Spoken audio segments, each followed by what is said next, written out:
Prazer imenso estar aqui na Cooperifa, Diálogos Ausentes, hoje discutindo literatura negra com 3 mulheres fantásticas que têm feito história na literatura, né, representando. E quando eu estava, semana passada, no Rio de Janeiro, eu estava na Praça Mauá, e foi muito interessante, porque a Praça Mauá recebeu o maior número de escravizados no Brasil, e tinha uma banca de revista, da revista Manchete, logo perto de onde eu estava. E eu vi a capa dessa revista, não sei se vai dar para ver, mas eu vou mostrar aqui. Não sei se dá para ver. Que é a capa da revista Manchete dos anos 80, 20 de dezembro dos anos 80. E nessa capa a gente tem a figura do Pelé, um homem negro. Ele está com roupa de gala. Ao lado tem aqui a Xuxa, a Luísa Brunet e outras mulheres. Só essa capa daria para a gente discutir muitas coisas, né?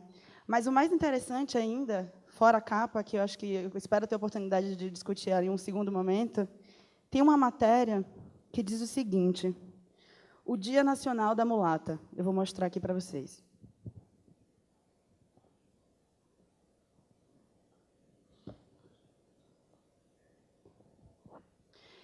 E eu nasci em 86, né? Eu estava falando com as meninas ali. Em 80 era um projeto de gente. Então, eu não conhecia a história do Sargentelli e nem nunca soube que existiu a possibilidade um dia de ter algo semelhante ou parecido ao Dia Nacional da Mulata.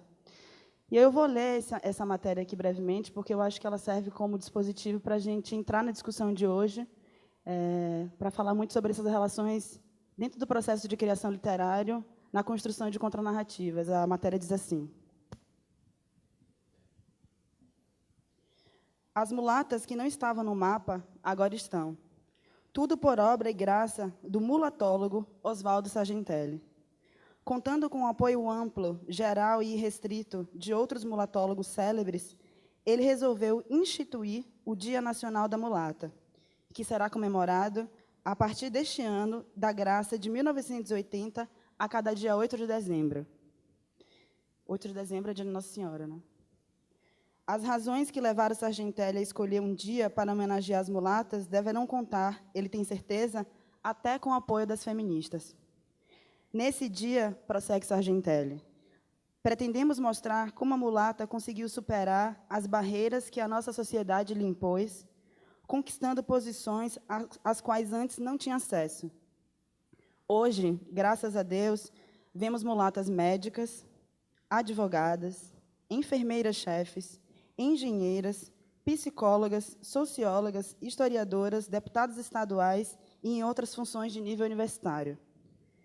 A ideia surgiu no dia em que uma das mulatas pediu para ele encontrar um local tranquilo, dentro do Oba-Oba de São Paulo, onde pudesse estudar para os exames vestibulares para ingresso na faculdade de medicina. O exemplo dela foi seguido por outras mulatas, fato que deixou Sargentelli agradavelmente feliz. Bolou, então, uma maneira de tornar essa luta mais conhecida e enaltecida. Entre aspas. Minha intenção inicial era de promover apenas uma festa, quando elas ingressassem na faculdade. Depois, resolvi fazer uma coisa mais ampla, surgindo, então, o Dia Nacional da Mulata. E aí tem fotos com mulheres negras dançando ao redor de uma casa, uma mansão, e o Sargentelli no meio. Depois eu fui descobrir o que era o Sargentelli, que ele era um apresentador de TV, acho que muitos de vocês conhecem, eu não conhecia, e ele tinha esse programa onde o centro era essa objetificação da mulher negra. E hoje eu estava lendo uma das poesias da Jennifer Nascimento, que é a primeira que eu convido aqui hoje para estar com a gente, que se chama Antítese. E a minha questão passou a entender, né, 3 pontos centrais que eu acho que permeiam hoje o trabalho das 3 mulheres que a gente vai estar aqui. Com a Jennifer, nessa poesia que se chama Antítese, a gente tem aí uma possibilidade de criar uma contranarrativa para essas histórias, e eu acho que a Jennifer vem fazendo isso no trabalho dela. Com a Ana Maria Gonçalves, a gente tem um mergulho na história, para criar uma intervenção histórica, né, pensando esses documentos, essas criações outras, desse epistemologia, né, dessas histórias que a gente não tem acesso, e também de como essas histórias foram criadas. E a Cidinha, que um dia em Campinas, numa fala com ela traz essa possibilidade de apenas ser, né? Como mulher negra, escritora, ser, né? Criar a sua subjetividade a partir do seu trabalho. Então, eu queria convidá-las para cá, Jennifer Nascimento, Ana Maria Gonçalves e Cidinha da Silva.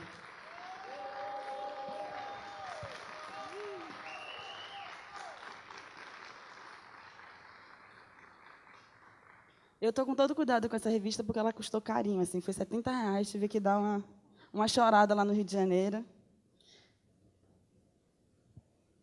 A gente vai começar com a Jennifer. Boa noite. Nossa, estou super feliz de ter sido convidada, tanto para o Diálogos Ausentes, quanto para participar da Mostra da Cooperifa, porque eu sou também cria desse quintal, né? Então, eu me lembro ainda nos idos de 2007, 2008, quando eu comecei a frequentar o Sarau da Cooperifa, e para mim é muito importante estar aqui hoje como representante desse quilombo também. Bom, começar é sempre difícil, né? Mas o tema é um tema que me toca e é o tema que eu estou envolvida na minha vida até o talo, assim. Eu acho que eu tenho pensado muito sobre literatura, sobre feminismo, sobre literatura negra, periférica, enfim. E aí, a minha pergunta, para começar, uma pergunta que eu fiz para mim, para poder trazer uma fala, é: de onde é que vem essa literatura negra e feminina, né? Será que ela surge agora? Será que ela é uma história recente na nossa historiografia aí em relação à literatura negra? E aí a minha resposta é que não, né? Mas eu acho importante contextualizar essa literatura negra contemporânea da qual eu faço parte, que, além de pensar sobre isso, eu tenho vivido isso, né? E quando a gente está vivendo, a gente tem um pouco de dificuldade de se separar para poder ter esse olhar, mais fazer um zoom da coisa. Mas eu vou contar um pouco da minha vivência e trajetória e, enfim, nesse pensamento do que é essa literatura negra e como que eu dialogo com ela e com outras referências. Então, eu que nunca conheci Carolina Maria de Jesus na escola, tampouco outras escritoras negras, vim ter contato com a literatura feita por pessoas da periferia nos saraus, né? Então, na própria Cooperifa. E aí eu começo a observar, né, como pessoa que frequenta o sarau, que a maioria das pessoas são homens que vão lá no microfone recitar e que você tem poucas mulheres. Mas ainda assim você tem um número de mulheres, que de alguma maneira te possibilita se reconhecer, né? Então eu trago aqui para falar da Delurdes, falar da Rosidória, falar de Elisandra Souza e de mulheres negras que eu fui vendo recitar nos saraus e, ainda sem saber, estavam me trazendo a possibilidade de que eu também poderia escrever as minhas próprias histórias, né? E eu lembro que eu tive um start para escrever meu primeiro poema quando eu escutei uma poesia de um homem negro que ele narrava uma dança, né? E eu imaginei que ele estava dançando com outra mulher negra, e eu cheguei em casa e escrevi uma poesia como se eu fosse aquela mulher negra que ele estava dançando. Então, o fato de eu ter ouvido a poesia de um homem negro que, de uma certa maneira, tinha um olhar respeitoso e falando da dança, que era o samba rock, e eu imaginei que seria uma mulher preta, me instigou a escrever a minha primeira poesia, a qual eu guardei durante muitos anos, né? Ela se chama Inspiração, está no meu livro também. E acho que a partir dessa vontade que eu tive de escrever essa história em resposta, foi vindo para mim essa necessidade de registrar as coisas que eu pensava, né? E aí, até você entender que os seus registros são poesia, eu acho que também leva um tempo, né? Mas aí andamos, caminhamos, e o que é interessante para mim é que isso que acontecia comigo certamente aconteciam com diversas outras mulheres ao mesmo tempo, em vários cantos da cidade, né? Pensando em São Paulo, pensando que eu estou falando a partir de um recorte mesmo paulistano, porque, enfim, é a cena que eu vivencio mais. E aí a Elisandra Souza, junto com a Carmen Faustino, tiveram a ideia, a partir do Mijiba, de lançar um livro chamado Pretextos de Mulheres Negras, livro esse que eu considero um marco, né, para a gente colocar a literatura das mulheres negras contemporânea no mundo, no sentido de dar voz e visibilidade para as mulheres negras. Então, essas mulheres negras, elas já se encontravam nos saraus, essas mulheres negras, algumas delas organizavam iniciativas também, mas a maioria das antologias que eram organizadas por saraus eram antologias onde o público majoritariamente era masculino, né? E aí você tinha sempre uma ou duas pessoas ali para representar a cota da mulher, e não necessariamente essa cota da mulher, a mulher negra estava inclusa, né? E aí, a partir desse livro, que foi lançado em 2013, você tem uma projeção de 22 mulheres negras, sendo que 2 não são brasileiras e as outras 20 são todas do território paulistano, que, porra, as mulheres negras escrevem e elas têm algo a dizer, né? E isso foi muito importante porque, para além de nós que participamos desse livro, de uma certa maneira, eu acredito que tenha aberto uma janela aí e também preenchido uma lacuna que é: quem são essas mulheres pretas? O que elas têm a dizer? Mulheres negras escrevem? Nossa, não, mas eu não sabia. Enfim, tem uma série de coleção de perguntas e frases aí que a gente foi ouvindo ao longo do caminho, né? E acho que essa iniciativa foi muito importante porque mostrou a força da literatura negra feminina, né? Que nós juntas poderíamos sim pensar que somos poetas e que somos escritoras, porque até então é isso: eu escrevo, mas eu não tenho coragem de mostrar. O que eu faço não é bem poesia, são algumas anotações, né? Então, a gente que é mulher negra e vem muitas das vezes na nossa construção de uma autoestima baixa e de falta de referências mesmo do que a gente pode ser nesse mundo, né? Pensando não só em cargos em que a gente geralmente já é vista, né, como a mulata, em cargos de subalternidade, de subserviência, a gente se pensar em outros lugares. E aí, isso, para mim, é muito interessante, pensar que a gente, de alguma maneira, rompeu essa lógica. Não digo que o Pretexto de Mulheres Negras foi o único fator que projetou a literatura negra contemporânea dessas mulheres. Eu acho que várias coisas foram acontecendo simultaneamente e possibilitaram que isso virasse essa coisa linda e gigante que cada vez mais cresce, né? Então, eu continuo circulando nos espaços dos saraus e eu vejo cada vez mais mulheres negras falando a partir de si. Eu me pego pensando também, né? O que é essa literatura negra feminina, né?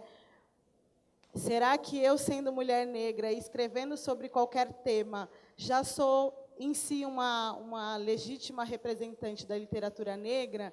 Como é que a gente vai criando essas categorizações, né? Como é que a gente vai, enfim, cabendo aí, né? Não exatamente no rótulo, mas cabendo nisso, né? Eu tinha essa dúvida também, do tipo, eu sou uma mulher negra, periférica, e como eu me integro dentro desse movimento, dentro da literatura negra feminina, né?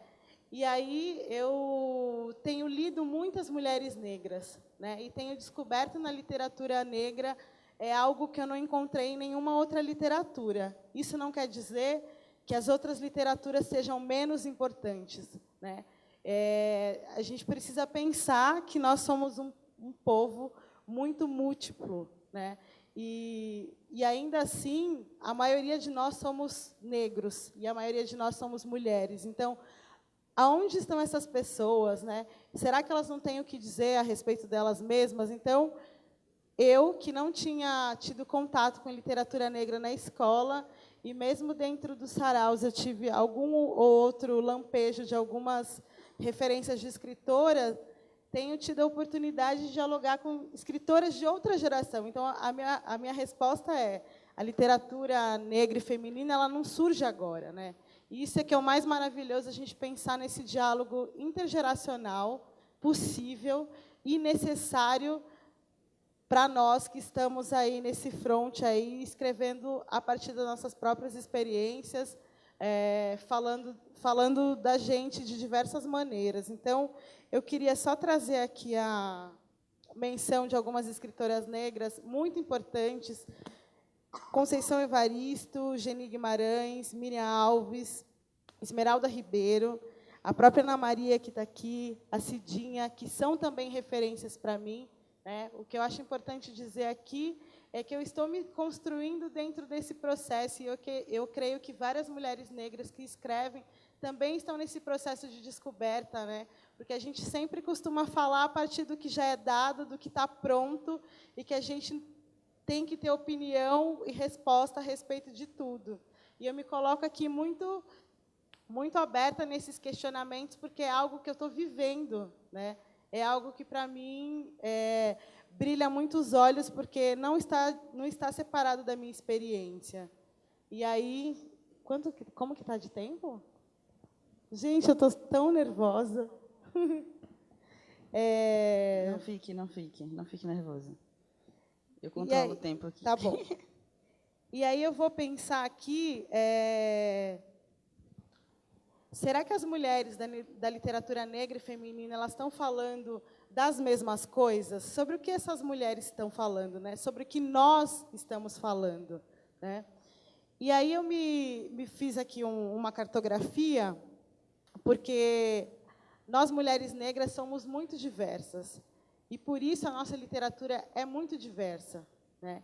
E o importante, de fato, é que essa diversidade nossa apareça também nos nossos escritos e que os leitores possam passear por essa diversidade, né? Assim como na literatura periférica, de maneira geral, assim como na literatura convencional, né? A gente tem uma diversidade enorme de autores e de formas de narrativas. Assim é também na literatura negra. E, muitas vezes, eu vejo que a literatura negra feminina ela é estereotipada, né? Eu imagino que boa parte das pessoas acha que a gente só fala de racismo numa única perspectiva, que a gente fala sobre solidão, né? Porque é uma questão que perpassa aí as mulheres negras, e que a gente vai falar sobre questões afirmativas nossas, que é sobre o nosso cabelo, sobre os nossos traços, e etc. e tal. Existem muitas poetas e escritoras que trazem esses assuntos são tão legítimos quanto qualquer outro, mas eu gostaria de dizer que a literatura negra feminina ela é muito mais ampla do que a gente imagina, né? E eu também tenho descoberto essa amplitude, né? Então, se você pensar que tem mulheres negras, né, escritoras negras, falando sobre resistência de N maneiras, né? Você tem pessoas que vão trazer uma narrativa mais próxima do cotidiano, você tem outras autoras que vão caminhar mais por uma linha de um lirismo, vão trazer trazer algumas questões da realidade, mas também de uma outra forma, né? Aí já um pouco mais imaginativa. Existem N possibilidades dentro da literatura negra, né? E aí eu fico pensando em nós, mulheres negras periféricas, que estamos aí vivendo nesse espaço urbano, né? Nesse espaço da rua, como isso nos toca e como isso nos atravessa, como isso aparece na nossa poesia, né? Para mim, literatura negra, muitas vezes eu vejo, literatura negra e feminina, eu vejo falando de amor. Eu acho que amor é uma questão que nos toca muito, porque a gente precisa de afeto, e a gente encontra esse refúgio também entre nós, mulheres negras. Então, se fosse para eu destacar uma das questões da literatura negra feminina hoje, eu vejo que muitas mulheres falam sobre amor também, né? E eu não sei se as pessoas sabem muito sobre isso, né? Uma vez eu estava numa atividade, numa escola, e aí a professora falou: ah, mas é porque vocês falam muita gíria, literatura negra, né? Fala muita gíria, muito palavrão, né? E aí a gente fica meio assim de ler com os alunos. E aí eu respondi para ela: eu acho que você nunca leu literatura negra, porque quem lê e quem conhece consegue, enfim, enxergar que existe uma profundidade muito maior, né? E o presente da literatura negra e feminina na minha vida é eu poder me reconhecer enquanto sujeito da minha própria história, né? Antes da literatura, eu não me enxergava sendo uma alta executiva, nem em grandes posições dentro de um trabalho, mas também não queria me submeter a alguns empregos, enfim, no exemplo das mulheres negras que estavam ao meu redor. Não que isso tenha algum desmérito, gente, mas nas minhas projeções dos meus sonhos, eu encontrei na possibilidade de escrever a minha própria história, né, dentro dessa narrativa, dentro da minha narrativa, dentro do que é a literatura negra, eu encontrei também uma possibilidade de ser e de existir, né? Então, lá em idos de 2007, quando eu comecei a frequentar os saraus, eu era uma bichinha quietinha, que ficava lá ouvindo, e eu vi muitas pessoas falarem, e foi a partir disso, de ouvir muitas pessoas falarem, mas, sobretudo, ouvir as mulheres falando, é que eu entendi que eu também podia falar a partir de mim, né? Isso não quer dizer que eu projetasse ser escritora, nem nada disso, mas eu estava criando ali o meu lugarzinho no mundo, né? O lugar onde eu tinha contato comigo mesma. E eu acho que esse é meu aprendizado, esse tem sido o meu ganho, e não poderia deixar de falar também das diversas mulheres da literatura contemporânea, né? A gente tem aí Lisandra Souza, tem a Carmen Faustino, tem a Luz Ribeiro, tem a Débora Garcia, a gente tem Mel Duarte, a gente tem várias pessoas espalhadas por todas as periferias aí, as mulheres que estão se empoderando também através da escrita e jogando essa escrita preta no mundo. E eu acho que isso é muito maravilhoso. E eu estou super nervosa, gente. A gente tem 5 minutinhos. Será que você vai conseguir ler alguma coisa para a gente? Posso ler, sim. Espera aí. Deixa eu te ajudar.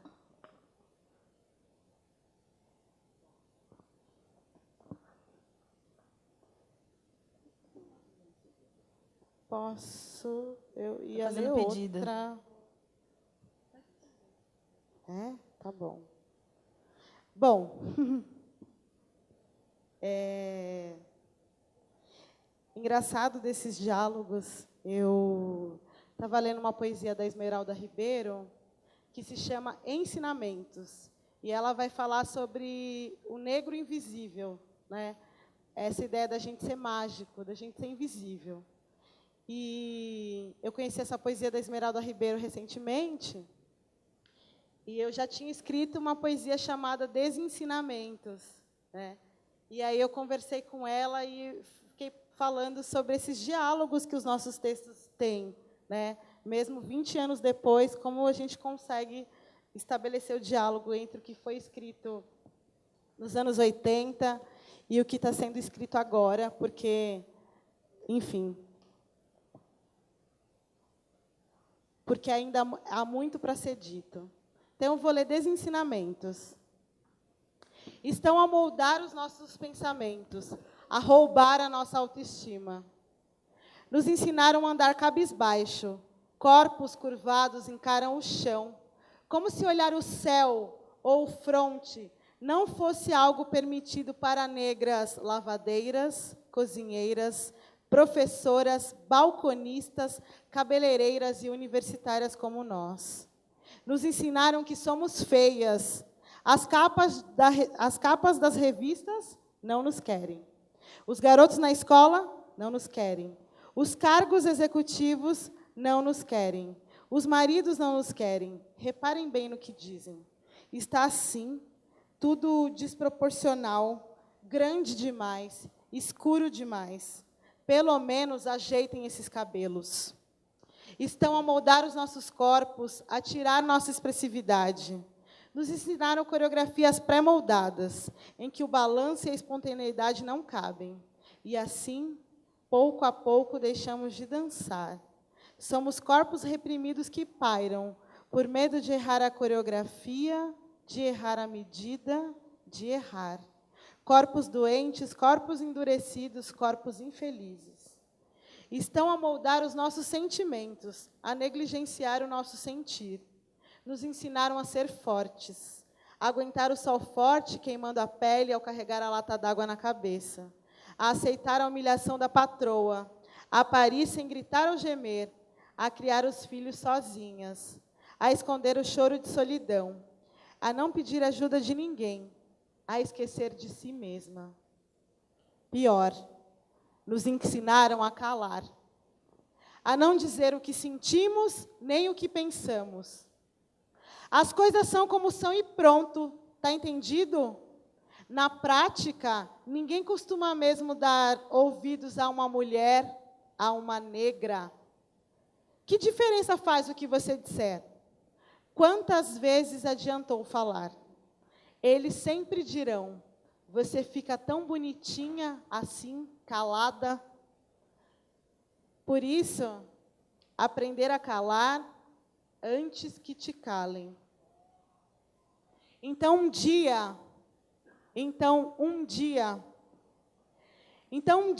outras mulheres negras, das mesmas fileiras que nós, nos ensinaram que tudo que tínhamos aprendido era uma grande farsa.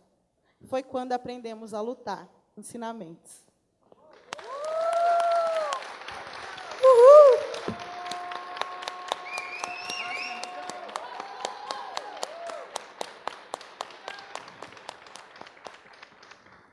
Bom, gente, para aquecer era isso.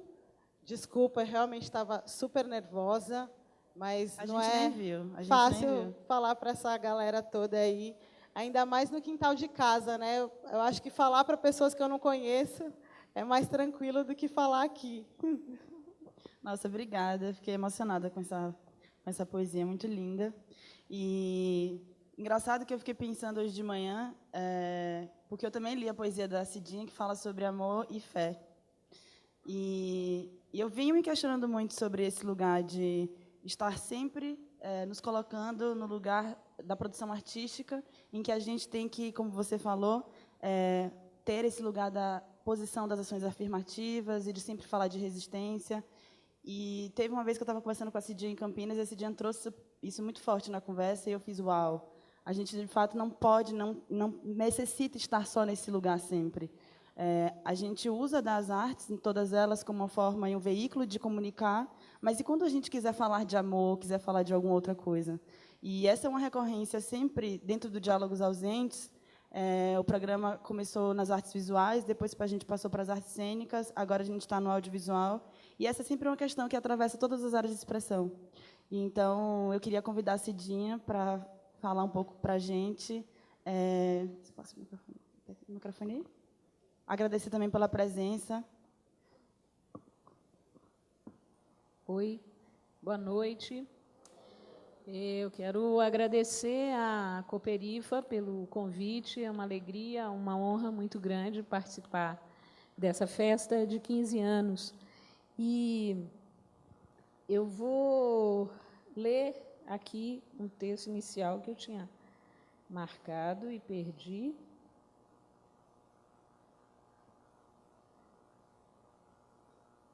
Achei. E depois minha ideia é ler mais um no final, tá? E falar no meio.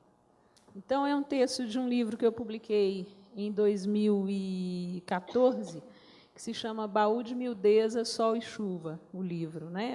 É um livro de crônicas. O texto se chama Oração da Terça. Terça-feira é dia do Ogum, camarada. Conheço bem essas coisas.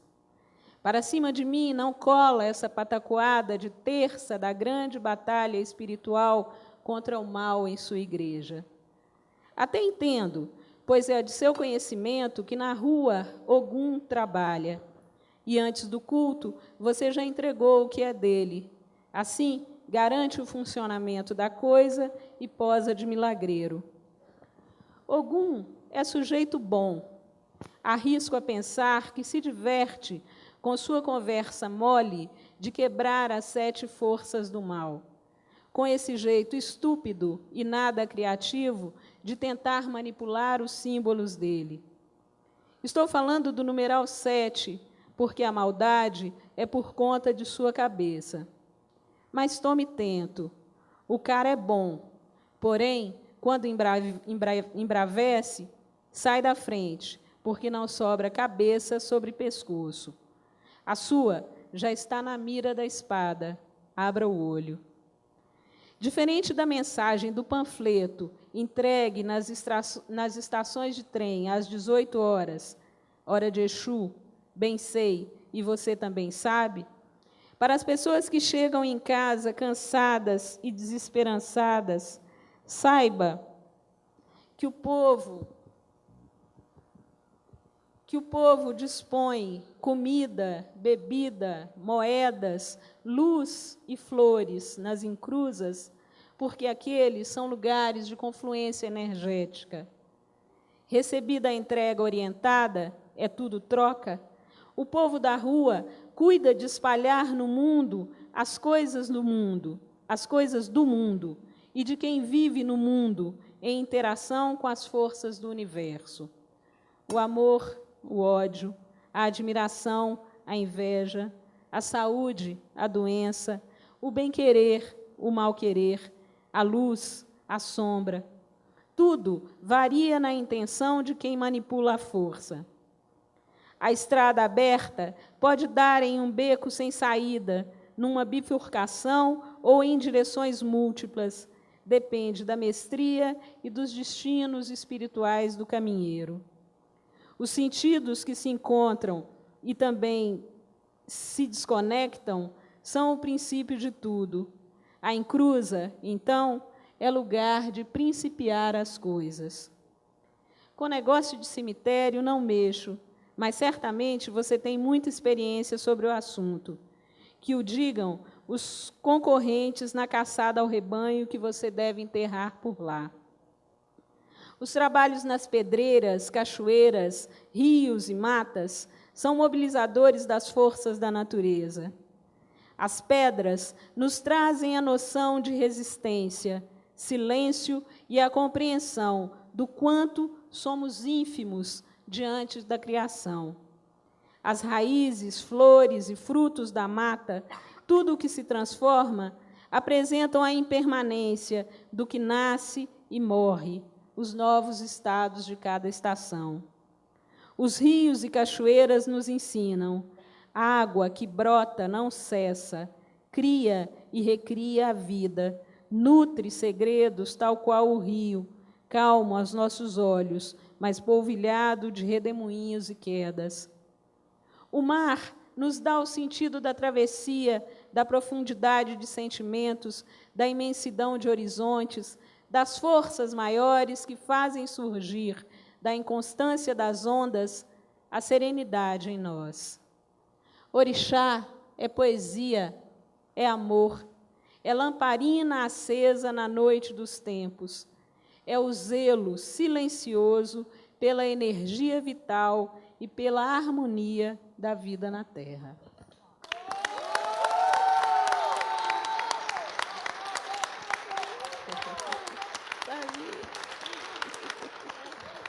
Socorro. Boa noite de novo, obrigada, gente. A ideia de trazer esse texto logo de início é também de enunciar o lugar, não é?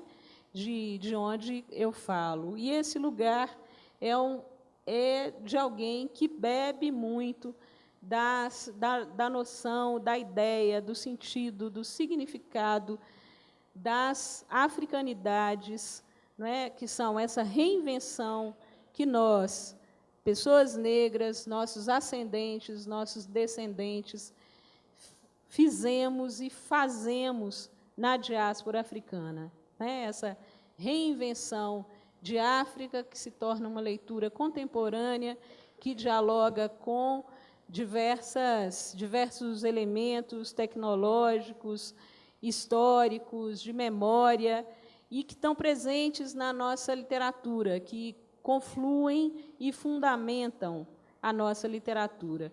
Uma literatura que é diversa, que é múltipla, que é polifônica, que é feita por mulheres negras de diferentes pertencimentos socioculturais, econômicos, não é? A gente tem uma diversidade, e isso está expresso num texto que quer ser libertador, e não um texto que limita, que nos fecha, que nos deixa presas em caixinhas, em espaços limitados, né? Como Jennifer já trouxe aqui para a gente, nós somos de diferentes gerações, pessoas de diferentes idades, inserções no mundo, olhares, não é, para o mundo, e acho que essa é a nossa maior riqueza, ou deveria ser, porque há também uma tendência de nos enclausurar, não é, em determinados temas, em determinadas maneiras de abordar esses temas determinados, e essa tem sido uma marca da literatura feita pelas mulheres negras no Brasil. O que tem sido essa marca? A tentativa de construir, de constituir esse espaço de liberdade.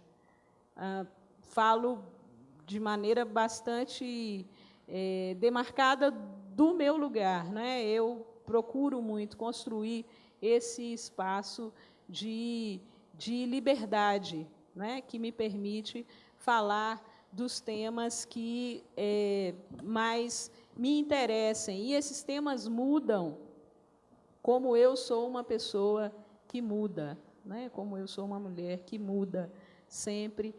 Os meus interesses também mudam, e isso está e estará refletido na literatura que eu produzo.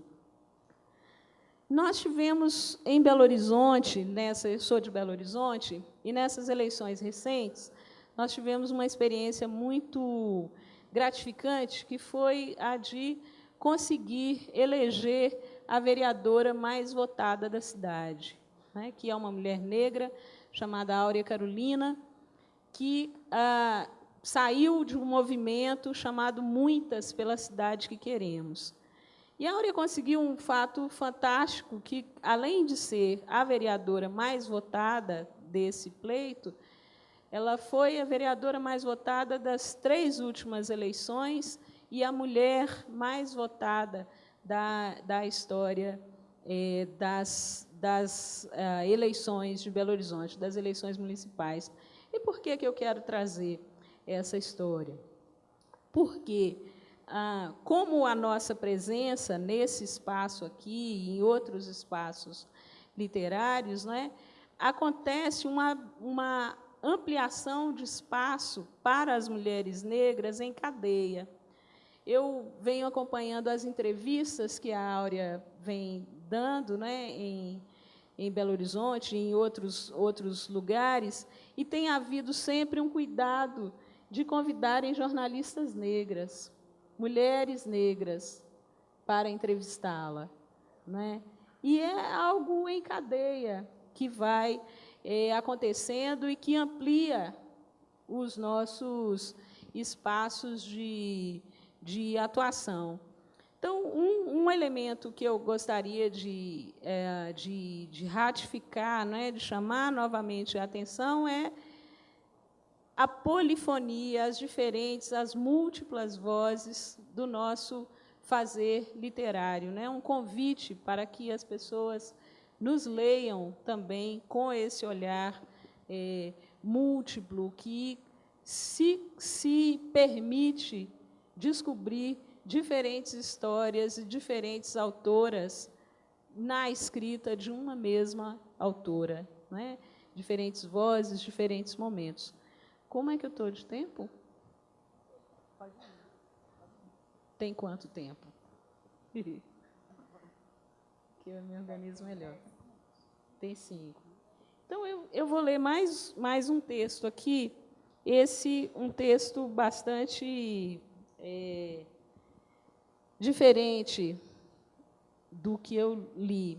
É de um livro chamado Sobreviventes, que é meu livro mais recente, também um livro de crônicas lançado esse ano. E o texto se chama O Dia em que William Bonner Chorou. O Jornal Nacional aproximava-se do fim, e seguindo o roteiro diário, viria algo de impacto para encerrar a espetacularização da notícia no horário de maior audiência dos telejornais. O narrador de voz bonita, terno impecável e cabelos charmosamente grisalhos, anuncia um caso surpreendente no sertão do Brasil. Um adolescente de vida miserável é flagrado ao roubar um bombom na vendinha da região. A repórter responsável pela cobertura percebe que ali há uma boa história para entreter os telespectadores fiéis e resolve levar a notícia do roubo à mãe do garoto, para compor o drama que antecipará a novela das 9. O cinegrafista, depois de ter filmado o menino cabisbaixo e mudo na delegacia, inclui as devidas tarjas no rosto, pois o pequeno infrator tem apenas 13 anos. Fecha dramaticamente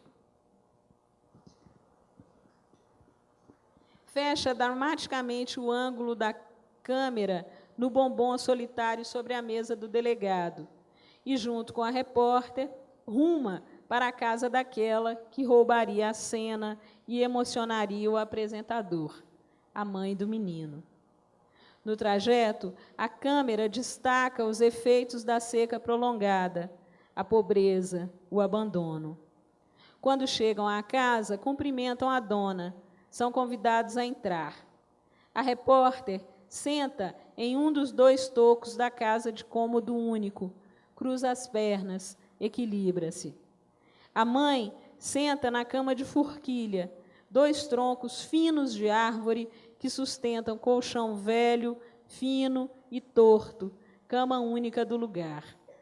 Afora isso, uma bilha com caneca de alumínio em cima, dessas de escola pública, e retrato de um casal pálido na parede. O homem de terno, a mulher de vestido branco, provável casamento dos pais do menino. A repórter, compungida, transmite à mãe a notícia do roubo. Lágrimas grossas escorrem pelos sulcos do rosto, marcado pelo sol e pela dureza no trabalho da roça. A câmera focaliza cada detalhe. A mulher ergue o dedo cabeçudo e calejado, sem unha feita, esfolado pelo cabo da enxada e anuncia: eu vou falar uma coisa para a senhora. Ele roubou, foi de safadeza, colegagem, luxúria. Não foi fome, não, senhora, porque fome ele passa desde que nasceu.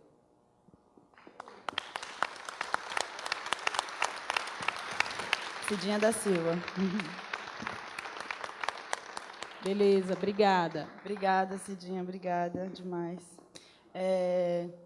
Eu estava conversando com a Ana Maria ali atrás, na hora que a gente estava se preparando para entrar, e eu mostrei essa revista Manchete para a Ana Maria, porque eu fiquei muito pensando lá no Rio o que a minha prática enquanto curadora pode transformar ou exercer ou intervir de alguma maneira nessas construções de narrativas que a gente, às vezes, não tem domínio de como aconteceram.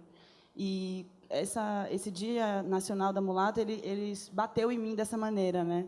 A gente sabe o que é ser objetificada diariamente, ter um lugar sempre posto para algum lugar, alguma coisa, mas a gente não sabe como a história se deu, né? A gente não tem a dimensão da linearidade da história tal como ela é contada para a gente, porque a gente perde a dimensão da experiência, né? E quando eu li Um Defeito de Cor, a primeira coisa que eu pensei, eu sou baiana, morei muitos anos em Salvador, eu pensei, nossa, por que esse livro não existia antes? Por que eu não, na época da escola, por que na época da faculdade eu não tinha possibilidade de andar pela ladeira do funil e saber que ali existiu aquela história? Então, eu trouxe essa revista muito para a gente pensar também essa possibilidade, dentro dos processos de criação, de intervir nessa história, né? De trazer isso como memória, como arquivo e como documento para reescrevê-la. Então, eu convido agora a Ana Maria para falar um pouquinho. Prazer imenso estar aqui com você e tê-la no Diálogos Ausentes. Primeiramente, fora Temer. Fora! Eu acho que essa é parte da nossa história e memória também, que por mais que... Eu acho que agora é bem difícil tirar o de lá desses 2 anos, mas a gente tem que continuar tentando. Né? Então, obrigada, boa noite a todos. Agradecer ao Sérgio pelo convite, agradecer aos patrocinadores pela possibilidade do evento. Um prazer estar aqui hoje com vocês, essas colegas de mesa maravilhosas. Obrigada pela presença de todos. E eu vou começar também com uma leitura, que é de um texto que eu estou terminando agora, de uma peça de teatro, que se chama Tchau, Querida, né, que é uma tentativa de pensar sobre... eu acho que essa foi uma das frases mais ofensivas, né, uma das frases mais doídas, talvez, dita nos últimos tempos, na boca de todos. Se a gente pensar, principalmente desde a origem dessa frase, né, que foi naquele telefonema que foi vazado, do Lula com a Dilma, né, em que a Dilma, estando presidente, ela é chamada de querida pelo Lula, né, e ele não mais presidente, e ela o chama de presidente o tempo inteiro na ligação. Né. Então, acho que é uma coisa da gente pensar e também nessa hierarquia dos poderes, né, nesse respeito a essa figura da presidenta que a gente tinha, né, e que chamava alguém que já não era mais presidente de presidente, ao tempo em que era chamada como querida, e depois teve essa frase reapropriada pelo Congresso, né, naquele processo horroroso do impeachment. Então, nessa peça, eu estou tentando pensar sobre esse momento e tentando pensar sobre essa questão da narrativa, né, ou seja, essas histórias que a gente não sabia, as histórias que não nos foram contadas. Por que essas histórias nos são negadas? Porque elas são contadas, geralmente, mais ou menos pelas mesmas pessoas. Né? Eu acho que a disputa da narrativa, a disputa da produção e da divulgação da informação, hoje em dia, é um dos instrumentos mais poderosos de poder. Né? E esses instrumentos, eu acho que a gente já está começando um pouco a derrubar essa barreira com o advento de internet e de outras mídias mais democráticas e de espaços mais democráticos, mas ainda é algo que a gente precisa lutar muito para fazer com que a nossa voz seja ouvida. E sempre quando eu penso para um projeto de país que eu gostaria, para mim, que eu gostaria de viver e que eu gostaria de deixar, né, é um projeto de país inclusivo. Né? Eu não acredito que a gente vá para frente, que a gente realmente possa aproveitar toda a potencialidade maravilhosa desse povo brasileiro, se a gente não tiver, se a gente não conseguir repactuar essas posições de poder. Né? Esse governo Temer, por exemplo, a gente olha para esse ministério masculino, branco, envelhecido, né? É essa a característica de quem vem narrando a história no Brasil, né? E nos deixando sem saber acontecimentos históricos que são importantes e que têm um impacto importante na vida de todo mundo, né? Como a escravidão, como ditadura, como esse processo do impeachment. Então, eu acho que precisa ser repactuado essa história de quem é que vai narrar, de quem é que vai contar. E é mais ou menos isso que eu tento pensar nessa peça. Né?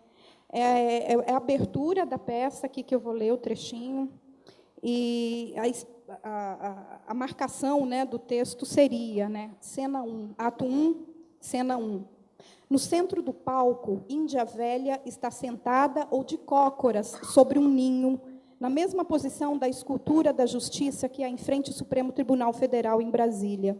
É velha, muito velha.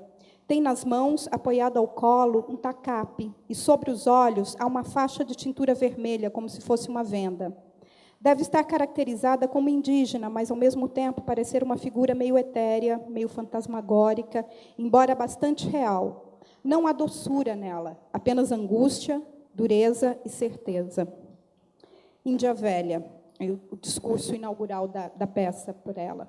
Eu, impostora, eu, talhada em pedra, com meu coração de pedra, com os meus olhos e lábios de pedra também cerrados. Eu, incapaz de ocupar, por mais um segundo sequer, o lugar e o papel de figura decorativa que me atribuíram. Quero para o meu lugar quem tenha a urgência dos que sofrem de uma doença degenerativa incurável. Quero, para que se faça justiça, uma mulher que tenha feito aborto aos 15 anos de idade usando agulha de tricô. Quero alguém que não tenha onde morar e que já se viu sob um frio congelante, tendo que caminhar noites inteiras, usando como combustível a esperança de que o dia amanheça com sol e possa, finalmente, dormir e não morrer. Quero quem tenha apanhado da polícia pelo simples fato de que o policial queria bater em alguém e aquele corpo estava ali ao alcance, disponível e indefeso. A justiça só virá das mãos de um travesti que tenha curado, com analgésico barato de farmácia, as dores de uma infecção causada por injeção de silicone industrial. Quero uma bicha, uma viada, com o rosto e quase 60% da pele do corpo repuxada por cicatrizes de queimaduras causadas por um ataque homofóbico. Quero um pai faminto que se absteve de roubar um prato de comida porque tinha certeza de que seria preso e apodreceria na cadeia, porque ninguém, além dos filhos também famintos em casa, daria por falta dele. Um deficiente físico obrigado a ir além dos limites jamais imaginados por aqueles que planejam o mundo e os espaços de acordo com as próprias necessidades. Quem melhor para fazer justiça do que um índio aculturado, enganado por rituais de evangelização, que já esteve a ponto de morrer com o fígado carcomido pela cirrose? Quero uma mulher que já tenha sido estuprada e convencida a não prestar queixa porque não ia dar em nada. Quero alguém que já tenha sido muito feliz, mas que também já tenha sofrido demais por amor. A justiça poderá vir do coração de alguém capaz de repensar a vida como os assassinos verdadeiramente arrependidos. Quero alguém que, quando criança, tenha crescido vendo os pais catando restos de lixão em lixão, pensando que aquela era a vida que se herdava, sem poder de escolha. Quero alguém que, no desespero da dor, já tenha arrancado o próprio dente porque não tinha condições de tratá-lo. Quero a mulher do traficante, obrigada por ele a carregar a droga e abandonada na cadeia depois de pega, substituída por uma mais jovem, mais submissa e mais ambiciosa. Quero quem já tenha sido deportado depois de ter todas as suas economias e os seus sonhos roubados por autoridades de imigração em um país estrangeiro. Quero quem tenha sido covardemente traído por alguém em quem confiava sem pestanejar. Quero quem tenha crescido em cárcere privado, quem tenha sido expulso de casa ao se revelar gay. Quero um ex-drogado que, para sobreviver ao hoje, tem que esquecer tudo que já fez para conseguir mais um pouco da droga que usava, ironicamente, para esquecer a condição miserável em que vivia. Para o meu lugar, quero uma ex-empregada doméstica levada da casa da família do interior, ainda menina, deixando para trás a possibilidade de ter vida própria em troca de ser tratada quase como alguém da família. Quem já passou pelo menos 1 ano na cadeia, apesar de ser inocente. Saberá fazer justiça, como quase ninguém, a mãe que nunca pôde enterrar o filho porque nunca lhe entregaram um corpo. Quero os ridicularizados, os desprezados, os invisíveis. Quero quem já teve, de alguma forma, que encontrar um caminho para se reconectar com a humanidade, que muitos têm como direito garantido. Eu, impostora, não tomarei mais o lugar daqueles que acham que devem estar sentados aqui. Eu, talhada em pedra, em ateliê com ar-condicionado. Eu, vendida e instalada aqui, para sossego, deleite e usufruto dos que se dizem homens e mulheres de bem.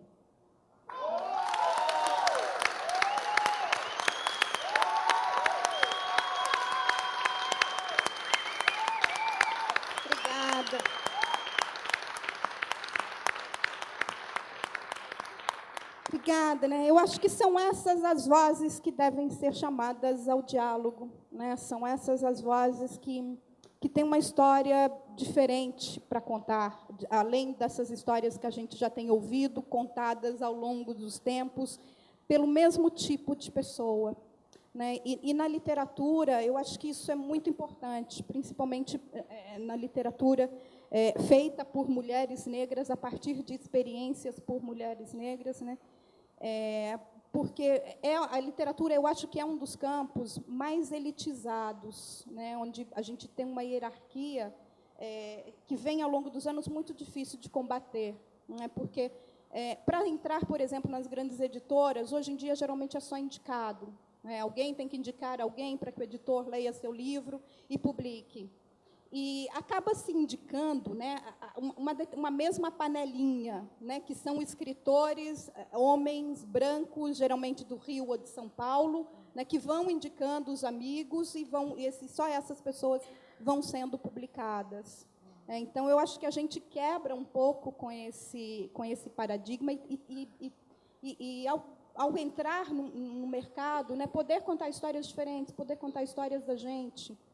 É uma pesquisa bem interessante, realizada pela professora Regina Del Castanho, da Universidade Federal de Brasília, da UNB, em que ela analisou todos os romances publicados pelas 5 maiores editoras brasileiras durante 2 anos.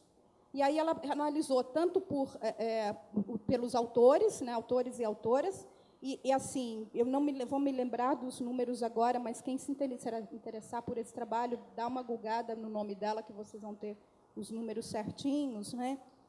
Eu acho que é algo assim, tipo, os livros, esses romances publicados por essas grandes editoras, 70% ou mais dos autores são homens, né? E aí tem uma outra pequena parcela de mulheres brancas, né? E aí autores negros é uma coisa assim quase inexistente, né? E principalmente mulheres negras. E como eu acho que a gente tende muito a falar de um determinado universo que a gente vive, as histórias também acabam refletindo o lugar de onde esse autor fala, né?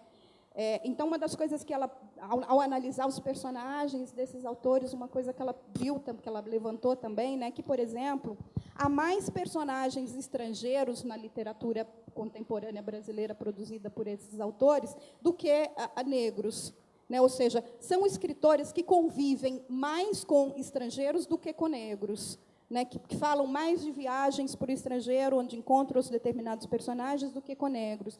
E os poucos personagens negros que estão nessa literatura estão em lugares subalternos, né? São prostitutas, são bandidos, são... né, ou seja, não é algo que já não reflete mais uma realidade brasileira que a gente já tem, e do qual essas pessoas continuam afastadas, porque os únicos negros com quem elas convivem são a empregada, o porteiro, o gari, né? Muitas vezes, ou seja, e como falar dessas pessoas, né? Então, eu acho importante a gente estar falando desse lugar onde nós falamos como mulheres negras, contando histórias e experiências que são próprias da nossa vivência, né? E importante lugares onde a gente discuta isso, né? Forme um público leitor, que é algo que eu acho que hoje a gente precisa muito, né? Leiam, procurem saber, né, quem são essas novas vozes dessa literatura brasileira, que não estão nas grandes editoras, muitas vezes estão publicando de maneira independente, estão publicando por editoras pequenas, às vezes editoras segmentadas para a literatura negra. Então, quem não conhece, procure conhecer. Eu acho que é um modo, inclusive, de formar leitores, né? Passar esses livros para as crianças, porque eu acho que é muito mais fácil uma criança se interessar por um personagem que nós estamos falando do que um personagem de um escritor, sei lá, os contos de Andersen, né? Em que todos os personagens brancos vivendo na neve, vivendo numa outra realidade que não faz parte, né? Eu acho que a gente pode fazer isso também. A nossa literatura pode ter esse poder de formar um público leitor desde cedo, através da identificação, tanto temática quanto de personagem. Eu acho que era isso que eu tinha para falar inicialmente. Obrigada. Palmas para a Ana Maria. Bom, agora, então, a gente vai encerrar. Eu agradeço a presença de todo mundo aqui, agradeço a presença de vocês também, e que a gente consiga continuar escrevendo diálogos cada vez mais presentes como esse, dessa noite. Ficamos felizes com a presença de vocês também, então, boa noite para todo mundo. Obrigada, meninas.